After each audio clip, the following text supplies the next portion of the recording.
Welcome. I'm Dr. Saida. This is the Redefining Femininity interview series where I've been speaking to people from all over the world, men, women, all kinds of backgrounds, to find out what femininity means to them and also how it's evolving. And today I'm very excited to have one of my newer friends. I saw her, I believe it was on Rebel Wisdom, and got so excited I couldn't even watch the whole interview. I just had to contact. I'm really excited to introduce you to Dr. Louise Mazanti. I'm going to read a little something about her and then we'll start the interview. She's a transpersonal psychotherapist specialized in sex, intimacy, and relationship, and she teaches internationally and has co-authored the book Real Sex. Yes. Love it. And we've got an interview about that book soon too. Good. So Thank you. Thank you so much. Yeah. So the first question is really easy. It's just, what does femininity mean to you personally? How do you define it? Yeah. Thank you. I love this question.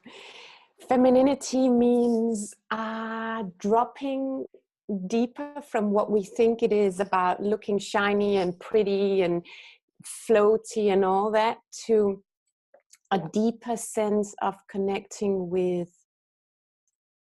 our bodies and with life. Femininity means the ability to connect with life through our bodies.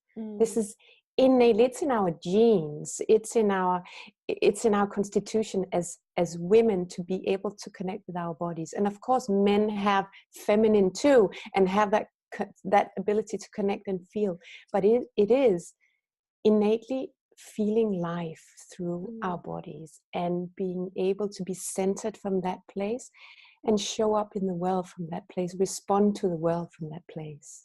Yeah, I really love that. You don't know a lot of my work yet, but I'm very body centered. Sometimes I'm referred to as the body philosopher, and I do a lot of work on sexuality as well. And yeah. I really appreciate that, that you're bringing this particular definition.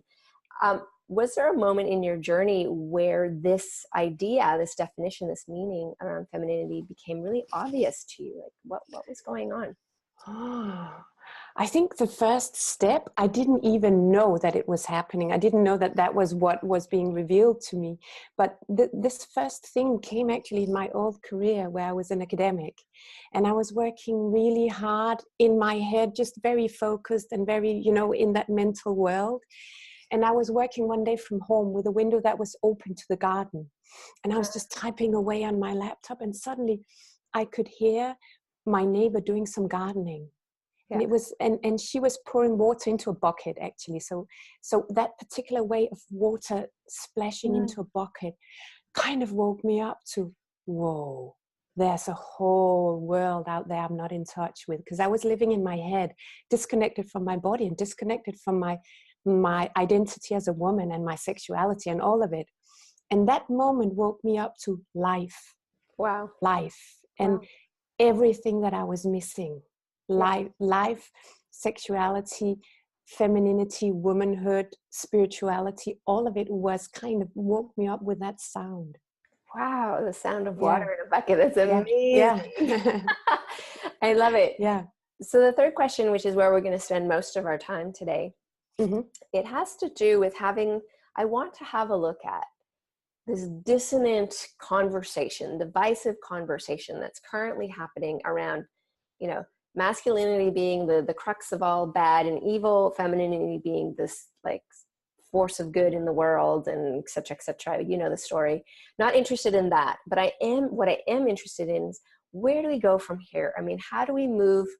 What's needed for us to really move into a place where femininity, masculinity can be healthy, can have harmony, but in a dynamic way, because these are dynamic forces.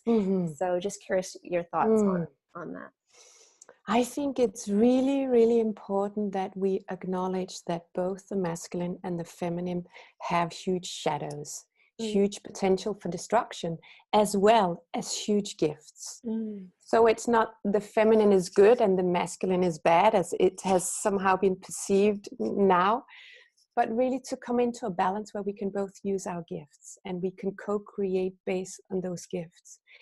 For that to happen, I think what's happening now is that femininity and women are rising and feeling now, finally our power is coming back after thousands of years of suppression. and feeling also the anger about what that has meant, that our power has been suppressed for so long. And we are rising with a lot of energy and a lot of anger that we're using also to criticize men.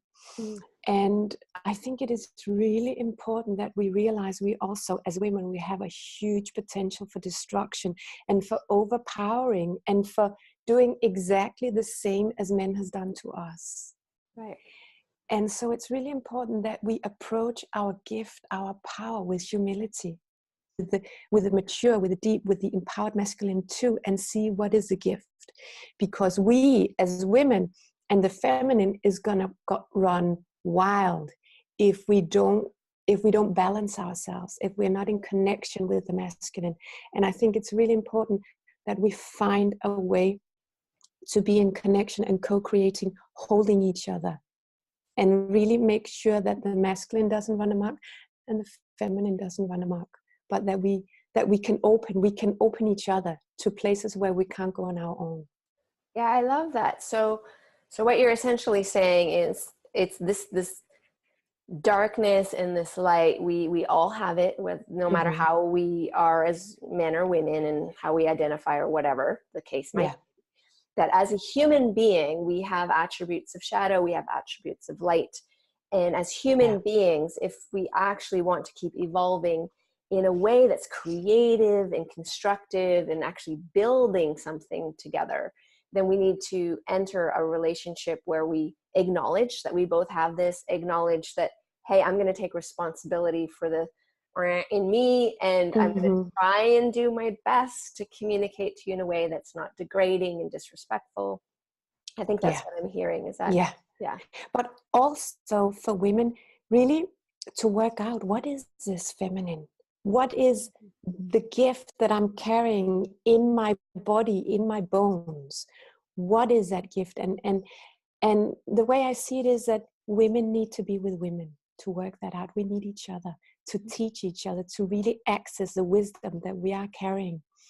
And men equally need to be with men and work out what is the masculine now, what is the masculine today, what is the masculine when it has evolved out of patriarchy. So it's both the new feminine and the new masculine, and find away from each other, find the deep gift so that we can bring that to each other. You know, I love that you say that, because when I do a lot of coaching, say around relationship, I never work on the relationship. Yeah. I have the individual separate and go look at their stuff, and then bring back the insight, the wisdom, and whatever it is that they wish to offer once they have had some insight and integration. And I hear that that's one of the suggestions that you have. But I have another question before we stop. Yeah. To clarify, because you're saying that we need to come together as women to do this, but women are catty, they're competitive, they don't trust each other.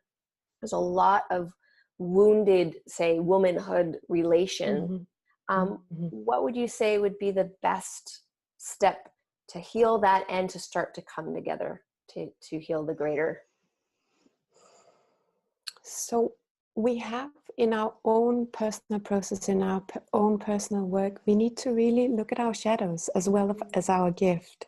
A personal development is not just about becoming more empowered and more confident and grow in all aspects. It's really to integrate our capacity for destruction, our darkness, our power. We really need to integrate that in ourselves and integrate it with each other, exactly to look at what is my relationship with the feminine in other women? What is my relationship with a woman that's more in her shine, that's more in her bigness, that's more in her sexuality, that's more in her beauty, that's more in her wisdom? There's always going to be someone that's more in something. So what is my relationship? Do I become envious? Do I become jealous? Do I revert into shadow? Or do I allow that to be an inspiration where we can lift each other? And in this, we need to really have a look inside and say, if I'm committed to the deep feminine, I'm committed not just for my own sake, not just in me, but in me and the other women, my sisters. How can we lift each other? Because if we don't lift each other, we are completely stuck in ego, and in a place where we're going to end in the same antagonism as we're in with men. Exactly. The fight just continues, the competition continues. Exactly. And I have found, Louise, and maybe you even have felt that just in our short time of knowing each other, there's an enthusiasm and an excitement when you approach a woman and you're like, hey, you're so amazing. Can we like connect? Can we create something? There's so much more available to us if we're willing to see one another and exalt one another. Mm-hmm. Yeah, I'm really having the experience more and more that we create these connections. We find each other, women find each other, because this deep womanhood, as you said, it's in the body. That's where we feel, and that's where we connect. And when we are centered in that, we feel each other. And we feel who we resonate with. It's not just like, oh, that woman looks successful, let me connect with her. But we feel this resonates. I can feel it in my body. I can feel this, something rises in me when I connect with this woman. And that's how we want to make these little dots of connection that is creating ultimately a network. That's how I feel it. We might not be physically connected, we might not live in the same places, but this network is forming of women that are speaking the same language, feeling the same things, and it grows. Yeah. I love it. Thank you so much, Louise. It's been amazing to have you here. This is such an important conversation. So I just really want to honor that you've taken the time to give us your wise Thank wisdom. you. Yeah, thank you. And thank you for listening. And for the listeners, I have a little invitation for you. So just stay tuned. You're invited to join this amazing conversation. Soon I'll be doing a training, Redefining Feminine Power, and I want you to be there. So click the link that comes with this video, join. Just for joining, I will be giving you a free downloadable gift, so definitely watch out for that. And if you can't make it at the time that the training is happening, don't worry. Because you've signed up, we'll make sure you get the replay, all right? So all you need to do is just click on the link, join the conversation, and let's redefine feminine power together.